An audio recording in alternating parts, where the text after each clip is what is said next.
2021년 6월 4일 금요일 큐티 가이드 시작하겠습니다. 오늘 함께 묵상하실 본문 말씀은요, 골로새서 3장 1절에서 4장 1절까지의 말씀입니다. 본문 제목은 주님이 용서한 것 같이 행하라 라는 제목으로 함께 살펴보겠습니다. 내용 관찰입니다. 첫 번째 질문을 보시면요, 그리스도와 함께 다시 살리심을 받은 자들이 행하여야 하는 것이 무엇입니까? 라고 질문을 합니다. 첫째로 우리가 행해야 될 것은요, 다시 살리심을 받았으면 위의 것을 찾고 생각해야 한다라고 말합니다. 골로새서 3장 1절입니다. 그러므로 너희가 그리스도와 함께 다시 살리심을 받았으면 위의 것을 찾으라. 거기에는 그리스도께서 하나님 우편에 앉아 계시느니라. 어떻게 하면은 이 사도 바울이 실족하지 않고 하나님을 섬기며 그렇게 사는 자가 될 수 있었을까요? 그가 끝까지 이 하나님을 붙들고 승리할 수 있었던 그 이유는 평생 위의 것을 찾았기 때문입니다. 위의 것을 찾는다는 그 의미가요, 날마다 주님을 우리의 삶의 중심에 두고 사는 것을 이야기를 합니다. 다시 말하면 날마다 말씀을 묵상하고요, 또 기도하며 살아가는 것을 의미를 해요. 이것이 바울이 핍박을 견디고 끝까지 승리할 수 있었던 그런 이유입니다. 또한 다시 살리심을 받은 자들이 행해야 하는 것, 두 번째는요, 땅의 것을 생각하지 말아야 한다라고 말합니다. 골로새서 3장 2절입니다.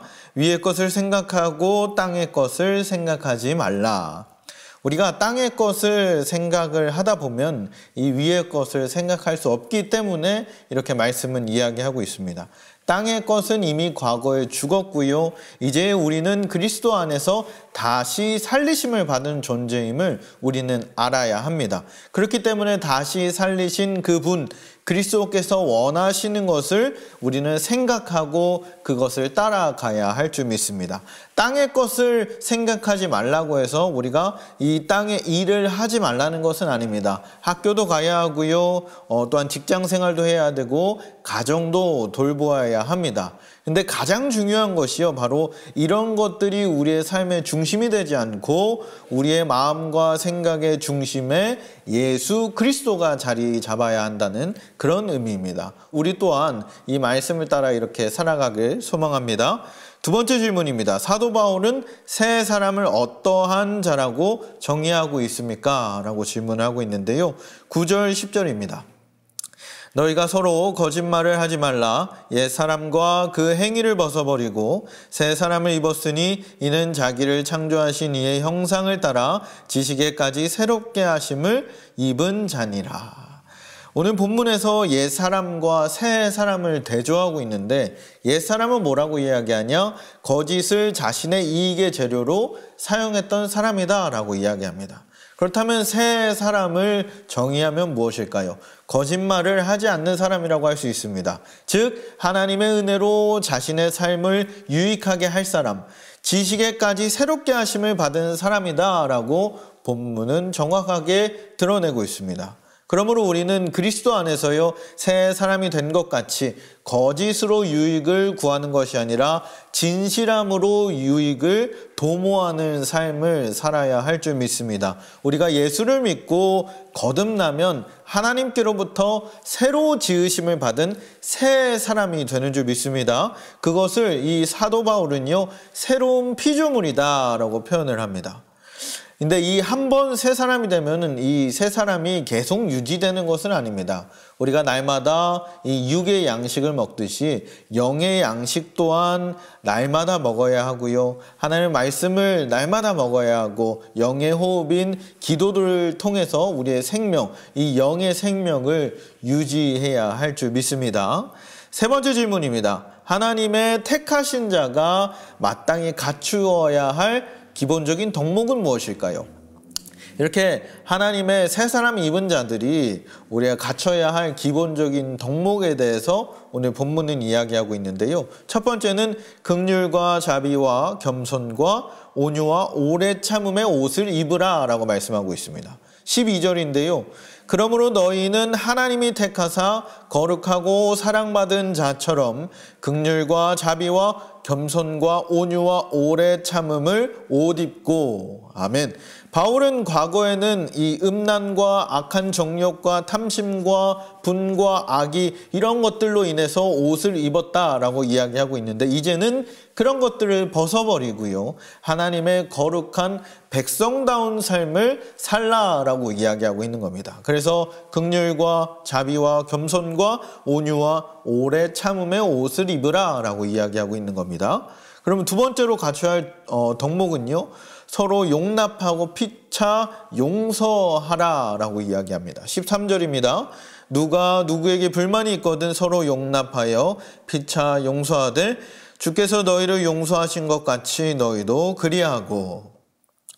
누가 누구에게 불만이나 이런 불평이 쌓이는 일이 있다 할지라도 서로 용납하고 용서하되, 누구처럼? 예수 그리스도 주께서 우리를 용서하신 것처럼 우리 또한 그렇게 행해야 한다라고 이야기하고 있습니다. 그다음에 세 번째로요, 이 모든 것 위에 사랑을 더하는 삶을 살라고 이야기합니다. 14절에 보게 되면 이 모든 것 위에 사랑을 더하라 이는 온전하게 매는 띠니라 라고 기록을 합니다. 우리가 앞에서 말했던 그런 덕목 위에 더 추가해야 될 것은 바로 사랑이라는 거예요. 사랑만이 이 서로를 메어주는 그런 띠가 된다라고 이야기하고 있습니다. 사랑으로서 우리는 이 주님의 계명을 온전히 지켜나갈 수 있다라고 이야기하고 있습니다. 그렇기 때문에 우리는 무엇보다도 이 사랑하는 것을 힘써서 지켜나가야 할 줄 믿습니다.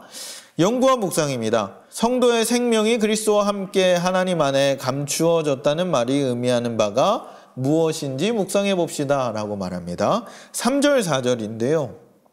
이는 너희가 죽었고 너희 생명이 그리스도와 함께 하나님 안에 감추어졌음이라.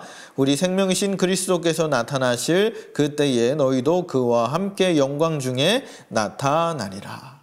우리의 생명이 그리스도와 함께 그 하나님 안에 감추어졌다는 그 의미는 우리가 이 땅에서부터 이미 하나님의 거룩한 백성이요 천국 시민이라는 것을 세상 사람들은 알지 못한다는 뜻이에요. 그리스도 안에 있는 자들에게 얼마나 엄청난 이 영광이 함께하고 있는지 세상은 알지 못한다는 의미입니다. 그러나 우리가 위의 것을 항상 생각하며 날마다 주님과 동행하며 사는 자들이 이미 이 땅에서 그 천국의 영광, 그 함께하며 하나님과 함께하며 사는 그런 하나님의 백성으로 드러나고 있다라고 이야기하고 있습니다.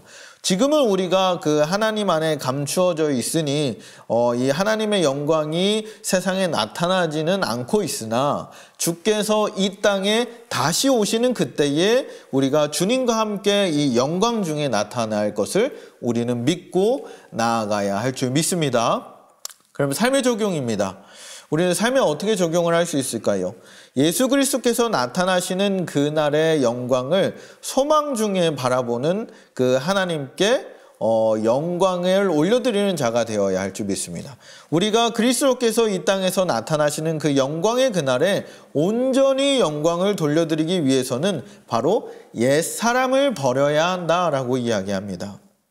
옛사람, 그 중에서 하나님께 돌려야 할 영광, 나의 자랑과 교만으로 차단하고 있는 것들이 있는지, 교회 안에 또한 나의 안에 그런 것들이 있는지를 우리는 생각하고 이 모든 행위를 벗어버려야 할 줄 믿습니다.